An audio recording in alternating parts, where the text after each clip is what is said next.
धारणा योग का मुख्य विषय है और पातंजलि योग दर्शन में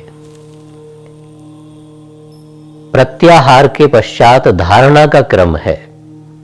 धारणा के पश्चात ध्यान का स्टेप आता है।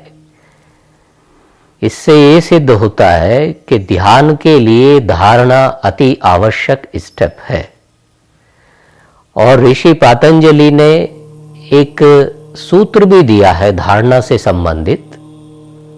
पातंजलि योग दर्शन में सूत्र है, देश बंधस्य चित्तस्य धारणा।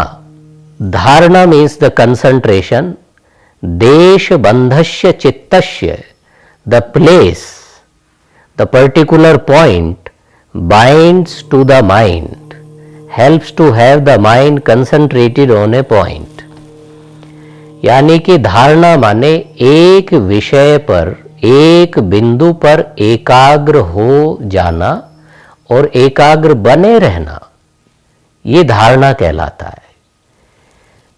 जनरली ये मानव का स्वभाव है कि किसी एक कार्य को आरंभ करेंगे और किसी शोर के कारण, किसी ध्वनि के कारण, किसी विचार के कारण, किसी भावना के कारण, किसी स्थिति परिस्थिति के कारण उस विषय से वो डिस्ट्रैक्टेड हो जाते हैं, डिस्टर्ब हो जाते हैं, उसमें व्यवधान आ जाता है। लेकिन जब हम सजग दृष्टि रखते हैं कि मेरा कंसंट्रेशन डिवाइडेड ना हो, मेरा कंसंट्रेशन इधर उधर की चीज़ों में एंगेज ना हो जाए, जो विषय मैं ले रहा हूं, जो कार्य मैं कर रहा हूं, जो स्टडी मैं कर रहा हूं, जो भी विषय में मैं एंगेज हूं, उसमें मेरा मन, मस्तिष्क, मेरी चेतना, मेरी ऊर्जा अधिक से अधिक उसी में लगी हुई हो, ये स्थिति कहलाती है धारणा की स्थिति। धारणा माने कंसंट्रेशन, और कंसंट्रेशन के बिना ना तो व्यापारी सफल है, ना कोई शिक्षक प्रशिक्षक सफल है, बिना कंसंट्रेशन के ड्राइवर सफल नहीं है, कारपेंटर सफल नहीं है, स्टूडेंट सफल नहीं है। यानी कि किसी भी प्रकार का कार्य आप कर रहे हैं, उसके लिए सफलता का सूत्र है धारणा। जितनी कंसंट्रेशन के साथ आप उस कार्य में अपनी ऊर्जा को, अपनी चेतना को, अपनी शक्ति को लगाएंगे, जितना कंसंट्रेटेड और फोकस्ड आप उस विषय में होंगे, उतनी अधिक तेजी से, उतनी अधिक मात्रा में आपको उस कार्य में सफलता प्राप्त होगी। धारणा न केवल ध्यान के लिए एक अति आवश्यक स्टेप है, अपितु धारणा माने कंसंट्रेशन जीवन के हर आयाम में अति आवश्यक स्टेप है। चाहे आप बिजनेस करते हैं, चाहे आप सर्विस करते हैं, चाहे आप विद्यार्थी हैं, आप टीचर हैं, आप ड्राइवर हैं, आप गार्डनर हैं, आप कारपेंटर हैं, आप साइंटिस्ट हैं, आप डॉक्टर हैं। कंसंट्रेशन जितना बेटर आपका होगा, उतने ही बेटर आप अपने क्षेत्र में रिजल्ट दे पाएंगे और कार्य कर पाएंगे।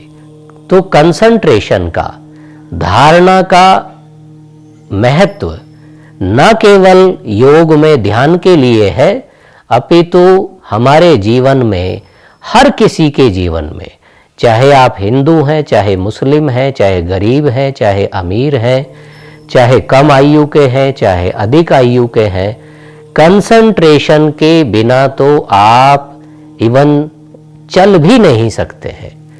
यदि आपका कंसंट्रेशन पुअर और डिवाइडेड है, एंगेज्ड है इधर उधर, और आप वॉकिंग कर रहे हैं, तो गिरते और ठोकर लगते देर नहीं लगेगी।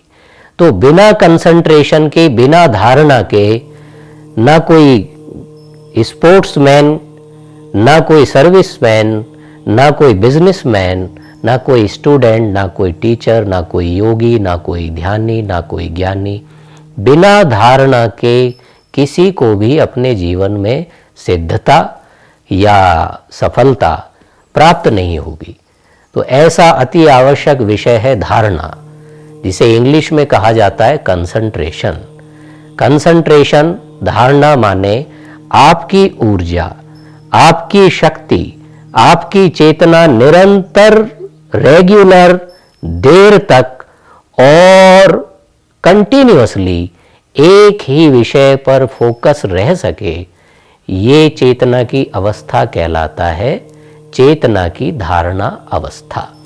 जिनको चेतना की धारणा अवस्था उपलब्ध है, प्राप्त है, उन्हीं को ध्यान की अवस्था उपलब्ध होती है। तो धारणा ध्यान के लिए भी आवश्यक है और सामान्य जीवन में भी अति आवश्यक है। धन्यवाद। अगर आपने हमारे चैनल को सब्सक्राइब नहीं किया है तो अभी सब्सक्राइब करें और बेल आइकन को दबाना ना भूलें।